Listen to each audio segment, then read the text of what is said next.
Gente, eu disse que eu ia trazer um vídeo falando sobre o amor.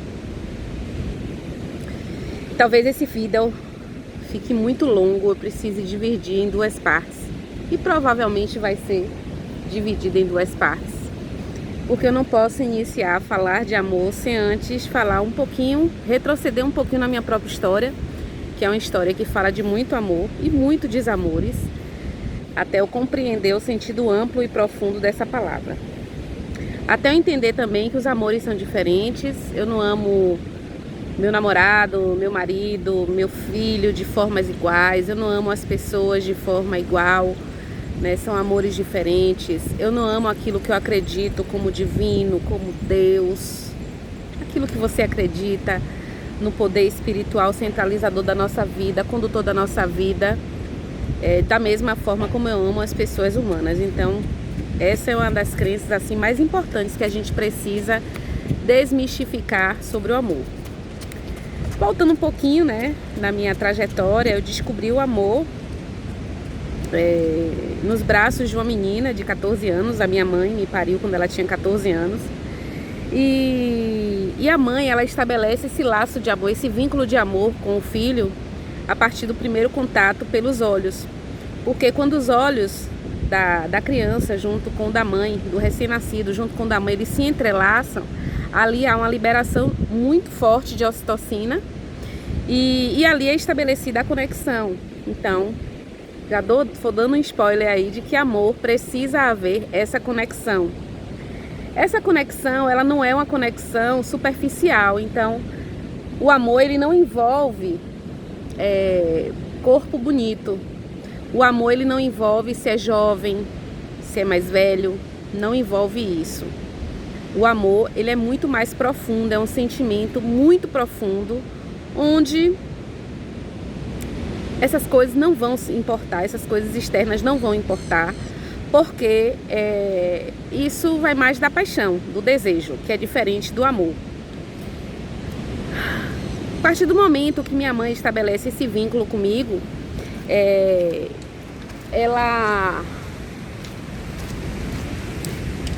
continuou a propagar esse amor para mim, me protegendo, né? Durante a pouca estadia. Minha mãe só viveu depois que eu nasci, minha mãe viveu só mais 6 anos. Depois disso, ela foi assassinada. Se fosse nos dias de hoje, seria um feminicídio, né? E eu fiquei sozinha. E aí, uma vez me perguntaram assim: nossa, Eliana, como é que você, com a história tão pesada, né? Porque quando minha mãe morreu, eu fiquei sozinha, literalmente sozinha, não tinha mais ninguém para me proteger. E aí eu fui passando por vários lares, por várias casas, mas o senso de pertencimento foi me tirado desde muito cedo. Então eu passei por muitas famílias, mas era como se eu não pertencesse a nenhuma delas, porque esse senso de pertencimento vem muito das bases, de família mesmo. E aí, com a morte da minha mãe e esse abandono, né? Porque em uma noite ela estava viva, me dá um beijo na testa, manda dormir na casa da amiga dela. No outro de manhã eu já encontro a notícia dela morta. E eu enfrentei muito cedo emoções muito fortes. Tanto emoções positivas, né? Quanto essa da proteção de minha mãe, do amor que ela estabeleceu para mim. E quando essa pessoa me perguntou sobre isso, como é que uma pessoa com uma história tão pesada, tão difícil como a minha foi a vida inteira, eu conseguia ser tão amorosa, e ela que teve tudo, né, não conseguia ter esse amor assim que eu transbordo. E eu fiquei com isso na cabeça, e quando há uns anos atrás, 2015, eu comecei a fazer terapia, e minha psicóloga, ela disse exatamente isso, que eu fui muito amada por minha mãe. E isso ficou registrado no meu inconsciente. E apesar de tantas tragédias que eu vivi ao longo da minha história, esse sentimento foi muito forte que ela estabeleceu comigo, esse elo amoroso, que isso ficou. E eu consigo, apesar de ter tido uma história pesada, eu consigo transbordar isso para as pessoas. Eu não consigo, por exemplo, guardar raiva, mágoa, ódio durante muito tempo das pessoas. Eu logo converto isso e sigo. Na hora a gente não vai, a gente é humana, a gente tem sim reações que às vezes são difíceis da gente lidar, né? Sobretudo a rejeição, o abandono, foi uma coisa que eu precisei trabalhar muito em terapia, porque cada pessoa que saía da minha vida eu encarava como se fosse me abandonar e eu não pudesse mais, eu ficasse de novo aquela menina sozinha, né? E aí eu vou dizer outro spoiler pra você. O amor, quando a gente vai se descobrindo que a gente não é mais aquela criança que foi abandonada pela mãe, pelo pai, a gente vai deixando essa criança cada vez mais de lado para dar corpo e vida a essa nova fase da nossa vida, que é esse corpo de mulher, né? E a gente acolhe essa menina que de vez em quando ainda tá aqui, que ela tem medo, ela ainda sofre algumas questões que ela trabalha muito nesse quesito da rejeição, mas hoje ela entende que o amor ele não pode sufocar. O amor ele tem que ser livre, ele é livre. E quando minha terapeuta me disse isso, fez todo sentido para mim, porque aí eu comecei a pensar e fazer uma reflexão sobre a minha própria trajetória em relação às outras pessoas que passavam pela minha vida, e eu via que eu não era amor. Não era amor porque, de certa forma, como eu tinha muito medo de ficar só, eu ia suportando, né? Coisas que não eram para eu ter suportado. O amor, ele não maltrata. Conscientemente, ele não maltrata. O amor, conscientemente, ele não humilha. Até tem um trecho na Bíblia, né? Que o amor tudo suporta, tudo supera.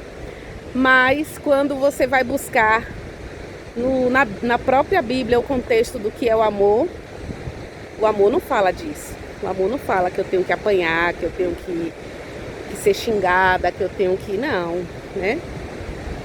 O amor fala de respeito. E aí, quando eu me tornei mãe, né? E eu vivia nessa busca incessante desse tal amor, que eu transbordava, que eu achava que eu transbordava, mas não era amor. Eu era muito inconsciente, né? Eu ainda era aquela menina assustada, que tinha que sobreviver a qualquer custo, né, na vida, para chegar até aqui. E eu precisei, às vezes, me calar muito. E quando eu me tornei mãe, eu era uma enlouquecida para amar e ser amada, né? Eu buscava isso, porque quando minha mãe morreu, eu realmente fiquei em déficit dessa pessoa que me amasse verdadeiramente, porque quem ama, é outro spoiler do amor, quem ama protege, quem ama não machuca. E eu via que, embora eu cruzasse com pessoas que até gostassem de mim, mas essas pessoas, eu não sentia nelas o pertencimento do verdadeiro amor. Porque o amor, de verdade, ele às vezes até se humilha, ele até se sacrifica para não sacrificar o outro. Porque ele não quer ver o outro machucado, não quer ver o outro ferido. Entendendo que quando o amor, né? E aí eu não vou entrar nesse vídeo ainda sobre o amor dos relacionamentos. Eu ainda vou falar do amor do filho, mãe e filha.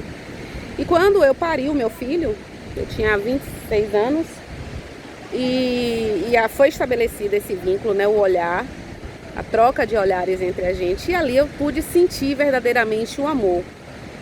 Mas o amor de mãe e filha, a gente não se compara nunca aos outros tipos de amores que eu falei pra você, que é o amor de relacionamento, que é o amor a Deus, que é o amor às pessoas. É muito diferente. Como eu senti reciprocidade nesse amor pelo meu filho, eu fui achando que aquela era a única forma que eu tinha de amar. Então eu fui amortecendo, eu fui calando em mim o amor que eu pudesse sentir por um homem. E fui vivendo, fui me conformando com o amor do meu filho. Só que à medida que o meu relacionamento, né, eu fiquei casada durante 22 anos, o meu relacionamento evoluía, eu via que aquilo ali faltava o principal amor, que era o amor a mim. quando eu me assujeitava às tamanhas humilhações e tantas outras coisas, eu me perguntava por que eu fazia isso comigo, por que eu me maltratava tanto, né? Porque não existe você se maltratar para proteger o outro, né? O outro, ele tem que entender, ele precisa entender, não tem que nada não, mas ele precisa entender. E se ele não fizer isso, faça você por você mesma. E aí eu comecei a fazer isso. Eu comecei a entender que eu estava vivendo uma total falta de auto-amor. E aí eu precisei retornar de novo para descobrir quem é esse tal auto-amor. Fui fazer uma análise com o meu corpo dizia que eu estava totalmente displicente com o meu templo sagrado, porque o corpo é templo sagrado de Deus, né? Ele nos deu isso aqui para a gente abrigar um espírito. E eu estava totalmente negligenciada nesse sentido. E aí eu me separo desse casamento, que eu vou entrar em outro vídeo para falar dessa etapa, né, dessas descobertas que eu vim fazendo ao longo do amor. E eu vou fechar no outro vídeo de uma forma muito mais embasada. Inclusive, aqui eu já trouxe para vocês, né? A neurociência fala muito da ocitocina, e eu vou falar muito desse hormôniozinho na troca entre casais, como ele é bom, porque para você descobrir o verdadeiro amor dentro de você, quando a gente conhece uma pessoa logo nos primeiros meses e anos, a depender, porque quanto mais consciente você se torna, mais rápido você descobre, mais rápido você identifica o amor. Hoje eu já identifico o amor muito mais rápido, porque quando a gente conhece uma pessoa, ali o que está envolvido é o sistema dopaminérgico. A gente fica muito focada na pessoa, a gente fica meio que neurótica, obsessiva por aquela pessoa. Isso não é amor, tá? Amor é muito mais profundo, amor é sublime, né? E eu vou trazer isso aqui para vocês nessa contextualização dos relacionamentos amorosos. Mas eu quero te dizer, vou encerrar esse vídeo, o que acabou ficando um pouco mais longo, que é o parte 1, né? Que aprendam a se desmistificar desse amor romântico que é produzido nos vídeos da Disney, das novelas. Aquilo ali não é amor, nunca foi amor. Amor não tem a ver com dinheiro. Amor não tem a ver com corpo bonito. Amor não tem a ver se a pessoa tem uma deficiência física. Não tem nada a ver isso. Amor não é isso. E eu vou falar muito profundamente. Até quando a gente conhece algumas pessoas, né, que a gente vai olhando para os casais assim na rua, a gente, poxa, mas fulano não tem nada a ver com um, não tem nada a ver com o outro, e os dois são tão apaixonados e tal. É porque amor é isso, amor é essa profundidade de sentimento e de consciência, porque o amor, ele exige transformação. Então, gente, é com esse clima de muito amor, de muita reflexão, eu estou muito reflexiva agora à tarde, que eu peço a você que compartilhe esse vídeo, se inscreve no meu canal, me dá essa força aí que eu preciso fazer esse conteúdo chegar a mais pessoas. Eu tenho recebido muitos feedbacks positivos com relação a isso. E ativa o sininho para os meus vídeos chegar, para mostrar para o YouTube que esse conteúdo tem relevância para você. E é com muito amor no coração. Existem, né, o amor ágape, o amor filos, o amor feti, o amor eros, que é o amor de homem e mulher. E é com esse amor ágape e filos que eu desejo para você. Muito amor. Mas para a gente amar, a gente precisa expandir consciência. A gente precisa derreter o nosso ego. A gente precisa descobrir as nossas sombras. A psicanálise vem fazendo isso com muita veemência. Eu sou aspirante em psicanálise e digo para vocês que quando a gente mergulha no profundo de nós mesmos, a gente fica surpreso com o que a gente encontra aqui. Não se esqueça de compartilhar esse vídeo e até o próximo vídeo. Parte 2, eu te espero lá.